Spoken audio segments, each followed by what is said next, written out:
से अच्छा करते हैं, किसी के साथ बुरा करते हैं, जो चीज़ अच्छी होती है बुरी होती है वो नैतिकता के अंदर आती है। तो देखिए, नैतिकता शब्द ग्रीक शब्द एथोस से लिया गया है, जो रिवाजों को स्वीकार किए गए व्यवहारों को संदर्भित करता है। यानी कि नैतिकता शब्द कहाँ से लिया गया है? एथोस से। ठीक है, इंग्लिश का शब्द है एथिक्स, और एथिक्स शब्द कहाँ से लिया गया है? एथोस से। ठीक है, यह ग्रीक भाषा का शब्द है। तो जो रिवाजों को स्वीकार किए गए व्यवहारों को संदर्भित करता है, यानी कि नैतिकता का जो शब्द है एथोस से लिया गया है, और यह इसका ग्रीक भाषा के में क्या मतलब है? रिवाज, यानी कि कस्टम्स। ठीक है फ्रेंड्स, शोध नैतिकता आचार संहिता को संदर्भित करती है, जिसका शोधकर्ता अनुसंधान या परियोजना के दौरान अनुसरण करते हैं। अब जो शोध नैतिकता क्या है? वो आचार संहिता को संदर्भित करती है। यानी कि शोध नैतिकता में क्या है? देखिए, नैतिकता जैसे मैंने बताया कि कोई चीज़ अच्छी है बुरी है, वो नैतिकता के अंदर आएगी। अब जो हम रिसर्च कर रहे हैं वो अच्छी है बुरी है, जैसी भी है वो हमें बतानी पड़ती है, वो इसके अंदर आएगी। वो आएगी, किसको संदर्भित करती है? वो करती है आचार संहिता को। देखिए, अनुसंधान नैतिकता में सिद्धांतों और मानकों को शामिल किया गया है, जो अनुसंधान के संचालन में व्यवहार का मार्गदर्शन करते हैं। अब देखिए, जो अनुसंधान नैतिकता है उसमें किसको शामिल किया गया है? सिद्धांतों और मानकों को। ठीक है, देखिए सिंपल से इस लाइन का क्या मतलब है कि शोध नैतिकता में आचार संहिता होनी चाहिए। क्योंकि देखिए, अगर हम कोई शोध करते हैं, वो शोध हमें फ़ायदा देगी, हमें नुकसान देगी, क्या करेगी, तो वो किस में आएगा? शोध आचार या नैतिकता में। यानी कि जो हमारी शोध है वो किसके लिए चाहिए? देखिए, सबसे पहले फ्रेंड बात देखिए कि अगर कोई भी शोध है, कोई भी रिसर्च होती है, वो किसके लिए होती है? कि ताकि सभी को बेनिफिट मिल सके, सोसाइटी में रहने वाले लोगों को और देश को। ठीक है, तो इनकी शोध ऐसी होती है कि जिससे सभी को फ़ायदा मिल सके। ऐसी शोध नहीं होती जो सबको नुकसान पहुँचाए। अब देखिए, अनुसंधान आचार की विशेषताएं क्या है?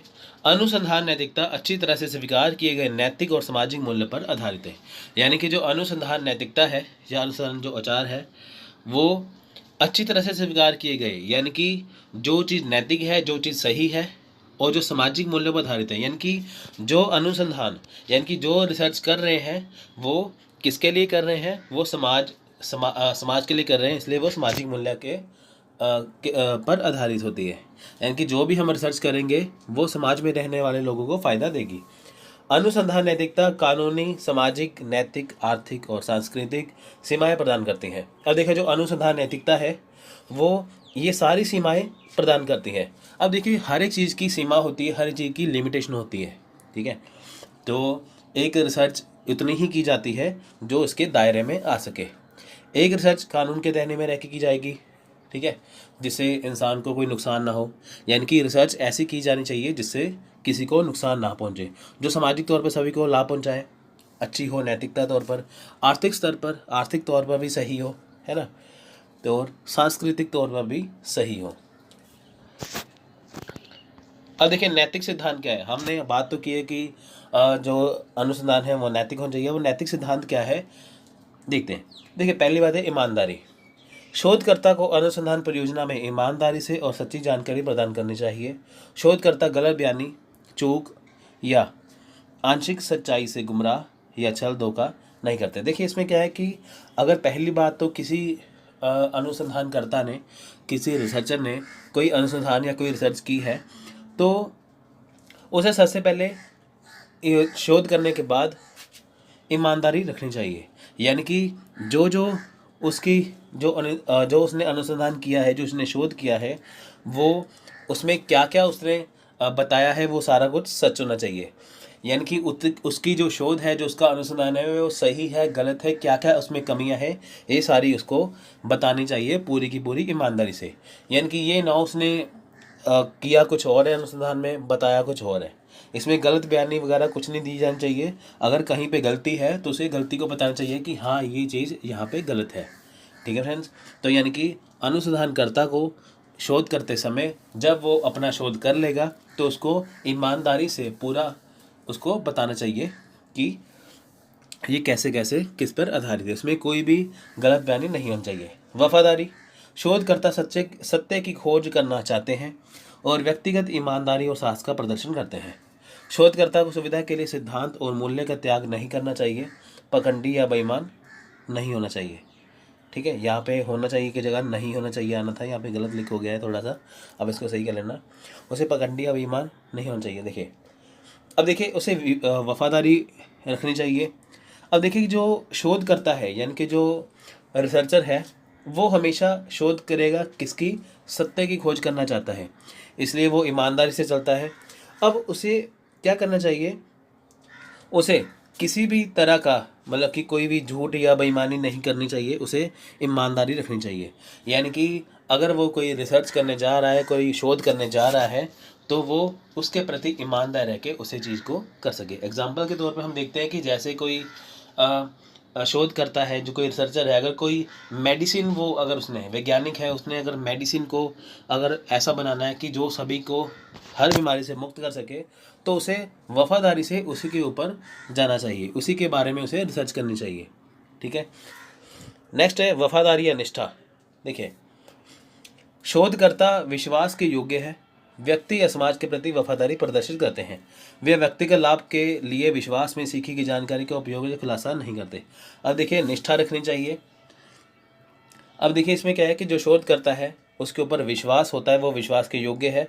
अब होता क्या है कि उसको ये निष्ठा रखनी चाहिए, उसे क्या करना चाहिए कि उसे व्यक्तिगत या खुद के लाभ के लिए या किसी और के लाभ के लिए इसका खुलासा नहीं करना चाहिए। देखिए फ्रेंड्स ऐसा होता है कि कई बार जो कुछ चीज़ें बहुत ज़्यादा कॉन्फिडेंशियल होती हैं। अब देखिए कि जो हमारे जो भारत देश है वहाँ पे सुरक्षा के लिए कई हथियार बनाए जाते हैं, तो हथियार बनाने के लिए वो कई चीज़ों का इस्तेमाल करते हैं, तो वो सभी को रिसर्च में शो नहीं करते कि ये क्या कैसे कैसे या क्या क्या उसमें करना है। ठीक है, तो क्योंकि अगर उसका खुलासा हो जाएगा तो बाकी देश उसकी कॉपी कर लेंगे, उसका वो तोड़ निकाल लेंगे। तो इसलिए होता क्या है कि जो भी रिसर्च की जाती है तो उसका खुलासा नहीं किया जाता, ना तो व्यक्तिगत लाभ के लिए ना किसी और के लिए। ठीक है फ्रेंड्स, तो इसके प्रति निष्ठा रखनी बहुत ज़रूरी है। यानी कि कोई भी शोध अगर की जा रही है तो सबसे पहली बात है उसके लिए निष्ठा रखनी चाहिए, उसे सभी के सामने ऐसे बताना नहीं चाहिए। नेक्स्ट है उद्देश्य। अनुसंधान का उद्देश्य निष्पक्ष और स्पष्ट होना चाहिए, उद्देश्य समाज या मानवता के लिए प्रतिकूल नहीं होना चाहिए। देखिए यहाँ पे भी थोड़ा सा एरर है, यहाँ पे प्रतिकूल लिखा है यानी कि अनुकूल होना चाहिए, यहाँ पे आना था यहाँ पे फ्रेंड आना था उद्देश्य समाज या मानवता के लिए अनुकूल होना चाहिए। ठीक है, देखिए उद्देश्य जो है अनुसंधान के वो बिल्कुल साफ होने चाहिए कि जो हम रिसर्च कर रहे हैं वो किसके अकॉर्डिंग है, क्यों कर रहे हैं, और साथ में ये मानवता के अकॉर्डिंग होना चाहिए, उसके उलट नहीं होना चाहिए। यहाँ पे अनुकूल आना था, इसको सही कर लेना। अन्य के लिए समान। देखिए शोधकर्ता मानव गरिमा, स्वायत्ता, गोपनीयता, अधिकार और उन सभी के हितों के लिए समान प्रदर्शित करता है जो अनुसंधान परियोजना के लिए योगदान देते हैं। अब देखिए कि जो एक बंदा तो रिसर्च कर नहीं सकता, उसके लिए टीम जो है काम करती है। अगर एक रिसर्च के समय जो टीम उसका साथ देती है तो शोधकर्ता को सभी को सम्मान देना चाहिए। समाज के लिए लाभ। अब देखिए कि जो शोध होती है वो ऐसे होनी चाहिए कि जो समाज के लिए लाभ लेके आए। अनुसंधान का उद्देश्य नए ज्ञान और विचार उत्पन्न करना है जो ज्ञान की उन्नति के लिए व्यक्तियों और समाज के लिए लाभ पैदा करेगा। अब देखिए अनुसंधान कैसा होना चाहिए, उसका उद्देश्य कैसा होना चाहिए कि जो एक नया ज्ञान या जो विचार उत्पन्न करता है वो कैसा होना चाहिए, वो ज्ञान ऐसा होना चाहिए जो व्यक्तियों या समाज के लिए लाभ लेके आए। अब हम देखते हैं कि समाज में हमारे बेरोजगारी है, गरीबी है, ये है, कई तरह की कुरीतियाँ हैं, उसको दूर करने के लिए अगर हम कोई आइडिया ढूंढते हैं तो वो ऐसा होना चाहिए कि जो सभी को लाभ देके जाए। फ्रेंड्स ये थी थ्योरी।